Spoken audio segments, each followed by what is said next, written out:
So Sean Patrick Maloney supported this. Zephyr Teachout's calling him out of this, and let's continue. Which, among other things, decreased reporting requirements so we can't know about discrimination in lending. Mr. Maloney, since you were mentioned by name, yeah, you get a sure. response. Thought you might give me that chance, Brian. Well, what a pile of nonsense that is. I mean, I have to tell you, this is like the tale of two Zephyrs. Yeah, so before we get into what nonsense he has to say, and by the way, this is all not nonsense. He did support this. There's a record of him supporting, which makes it all the more amazing that he is backing out of this. Like, you can hear the crowd go like, ooh, that's not very good, because they don't like this stuff. That's why he knows there is no good answer to this entire situation. I'm afraid that there's the 2016 Zephyr who I knew when we were all working to get her elected to Congress, who was running around the Hudson Valley talking about helping small banks and helping folks. You may remember that event up in Ulster where you pledged to help small lenders get credit into the communities. And I don't think she realizes that it was the African-American credit unions and the other credit unions and the small and the community banks who said, you are killing us with some of this stuff. And we have lost 70% of our small banks in this country. And we now have 70% of bank assets under management in the hands of 4 institutions. And that legislation was pushed, what you're talking about, what I did, was pushed by the small bankers and the African-American credit unions and said, we need breaker, we're going out of business with our compliance costs, with our cybersecurity costs, and that's what that was about. But Zephyr has demonstrated I understand it sounds fun when you're raising money online or you're doing some law school fact pattern, but in the real world, on the floor of the House of Representatives, when you actually win a race and have to decide what you're going to do to stand up to these guys, what you try to do is you try to find areas where you can do some good for the people who really need it. And just like her support of the... You know who was ended up doing the most good for? The people who pay him $1.8 million for his little attorney general campaign. And those are big mega banks who he's going to go into New York, he's going to go into Albany, and he's going to represent. He's going to continue to represent them. So it's very sketchy that he comes out talking like that in a situation like this. Very, very sketchy here. So let's continue. Cap is so insensitive to neighborhoods who have been so underserved. Her rhetoric on this is completely unhinged from the reality. Back up. He got a lot of criticism for that, calling her unhinged for criticizing his banking record. And yeah, you can hear a lot of people like that because this doesn't look good with people saying, oh, well, I tried, but in Washington, there's a lot of pressure.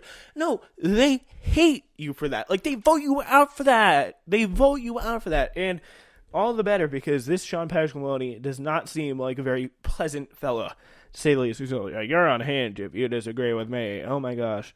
Oh my gosh, this is a travesty. You're the worst. I can't even stand it. No, stop. Reality of who this will help. There wasn't a hair touched on the head of the regulations. There wasn't a hair touched on the head of the regulations that really affect the big banks. Right. And that's where we should focus. And I will. Did someone break your record you got directly from the big banks? There wasn't a hair touched on the head. Oh, shut up. Please, just stop. Ugh. Yeah, so anyway, the primary for the Attorney General race is set for September 13th. It began as a race between Tish James, a New York City public advocate, and Teachout, but James has faded as a connection to Governor Andrew Cuomo, who endorsed her and held a fundraiser on her behalf, has become a major liability in the corruption-prone state. The race now appears to have shifted to one between Maloney and Teachout, which is interesting.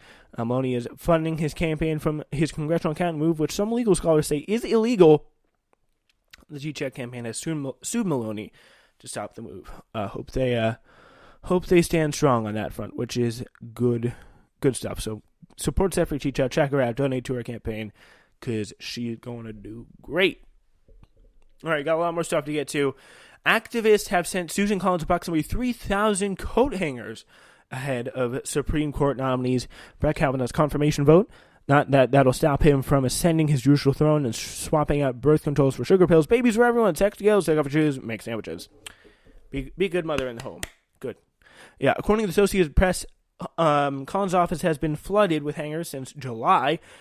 Collins along with Alaska Senator Lisa Murkowski, is one of the only Republicans expected to potentially quash Kavanaugh's Supreme Court dreams, having previously vowed to not confirm a justice who would demonstrate hostility to Roe v. Wade. Kavanaugh has been fairly vague regarding his stance on the landmark abortion ruling, claiming in his hearing that he understands the importance of precedent without declaring any real support for Roe v. Wade. So that seems to be pretty much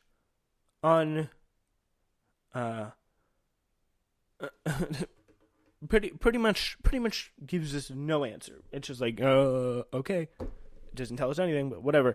So yeah, I do really like this move here by activists. I think they're doing a great job because, like, you need to make them feel the pain. Because if the senators don't feel the pain about this and be convinced, there's going to be a lot more women who are going to be forced to have abortions in less safe ways. Because studies show abortions don't stop; they just become less safe when they're being taken away. And the fact that we have such a large anti-abortion movement in this country, obviously,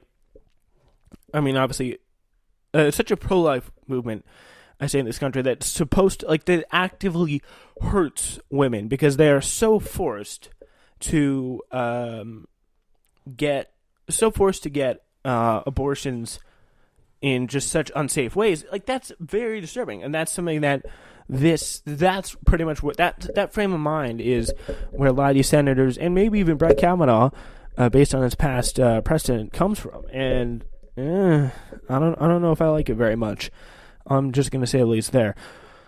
All right, yeah, we move on now to our next story of the day, and it's easy for casual observers to watch President Donald Trump stumble over words, stop mid-thought to wave at passing boats and ramble about snakes everywhere, and then include that, yes, this guy is definitely crazy, dumb, and stupid. But still, we still like to play the clips, though. We all know Trump's dumb. We all know he's not a very smart guy. He's not someone who is very competent in any stretch of the imagination. I sounded dumb. I'm stumbling all over myself here.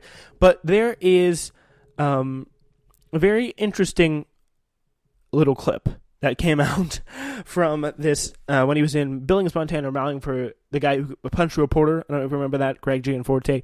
And then he talked about this anonymous op-ed, which is interesting. You know, when Abraham Lincoln... Oh, no, so this is Donald Trump talking about the Gettysburg Address. I'm talking about the Gettysburg Address here. Do you know he was ridiculed? Abraham Lincoln. He was ridiculed. He took the horse and carriage up from the White House. He wrote it partially in that carriage and partially at a desk. By the way, none of this is true. Which is incredible, by the way, in the White House. And he went up to Gettysburg, and he delivered that speech, the Gettysburg Address. And he was excoriated by the fake news. They had fake news. He was excoriated. They said it was a terrible, terrible speech. They said it was far too short. It's not long. Many of us know it by memory. It was far too short, and it was far too flowery. It was too flowery, 77 years ago, right? Too flowery. And he died. 50 years after his death, they said it may have been the greatest speech ever made in America. Yeah, so big round of applause there from Abraham Lincoln. And then he's talking about anonymous op-ed. Really hurt him.